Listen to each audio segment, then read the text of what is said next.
Hi, I'm Nikki, the Obsessive Bookseller. Welcome to my channel. Today we're doing a book review of Demons of Good and Evil by Kim Harrison. This is book 17 in the Hollow series, one of my all-time favorite urban fantasies. And at book 17, she has not lost any steam.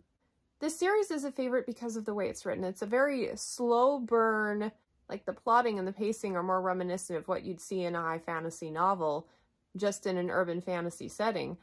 And because of that, I remember the plots like a Robin Hobb book, like you remember everything that happens. And I feel such a depth of connection to the characters.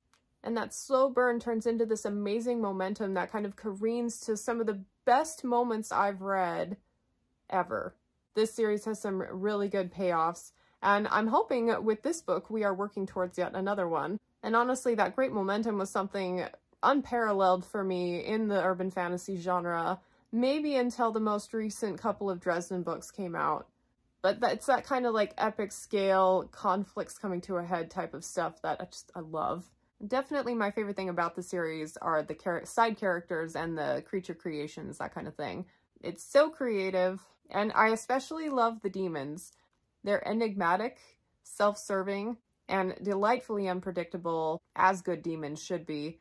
Even this far in the series, as we've learned more and more about them, I still want to learn more, and I love that drawback to the story. And they really haven't lost any poignancy as the series has gone along. And I also love the spell work. So this series is about a witch, and the spell work is such a prominent part of the story. It's very detailed. She lays everything out. She takes you through the entire spell, and you feel like you got to learn something while you're reading the book. I love learning about things that don't exist in our world. Well, I guess people do witch, like spell work or whatever, but it's not something I've been exposed to. So yeah, I think the spell work is superb. Now, that being said, this particular novel didn't have as much of it as ones in the past, but yeah, it's still a really good component. So all that said, I love this series. This particular novel felt to me like a bridge novel, kind of like tying up loose ends from the previous book and setting things up to come politically for the next book, and drawing back in a storyline that I've been dying to get back to for a really long time. So, like, some really exciting things to come, but this novel, evaluated by itself, wasn't as strong as some of the ones in the past. But I think it's got a purpose. I think in the whole scheme of things, the time spent here is really going to pay off.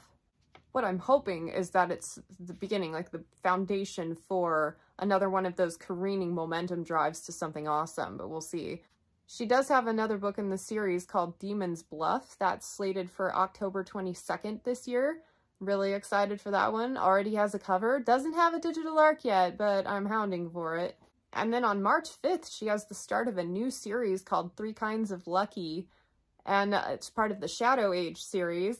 And anything. I will devour anything. She got a lot of flack for the drafter. It really didn't take off, but I really liked a lot of elements about that. So I'm excited to go on a new journey with her. So yay, more Kim Harrison. She is totally an auto-buy author for me at this point. I love her stuff. There's only like, I think one book that she's written that I haven't read, and it's one of her classic fantasy ones.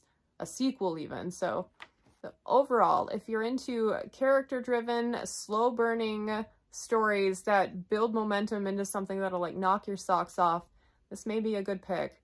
This series has a lot of similarities to the high fantasy novels that I love so much, which is probably why I like it, right? It's the same type of writing that always gets me so excited. So for this particular installment, my rating is a 4 out of 5 stars. And just a little bit of recommendation, you can start the series at Dead Witch Walking, book number 1, logical place to start. There are only glimmers in here of what the series turns into, so it's good. I enjoyed it thoroughly, but be patient with the series. It takes a while with that slow burn to kind of evolve, and the character learns and grows along the way. She doesn't stagnate, which is one of those really cool arcs that I love reading about. Anyway, so The Turn, it's a prequel novel set before the beginning of the series that kind of lays the groundwork for the world and the conflicts within it, and kind of brings in a couple of characters that you'll see throughout the series as well. Now, this one might be a good one to start because it was written quite a bit later in the series, meaning it showcases the author's talents really well. I thought this was a superbly written story. So you can start with either one of these, and I highly recommend you do so. The series is great. Let's talk about a few other books you might like.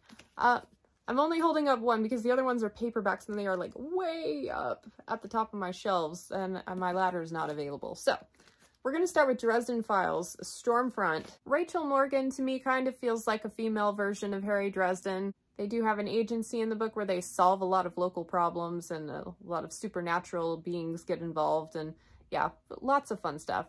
But Dresden, in the last couple of books, Peace Talks and Battlegrounds really amped up that like epic world building and that momentum.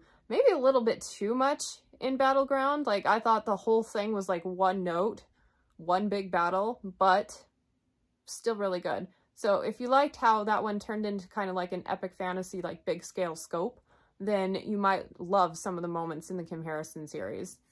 Kim Harrison was a fantasy writer before she tried her hand at urban fantasy, and you can see like the core of her works, and I loved First Truth.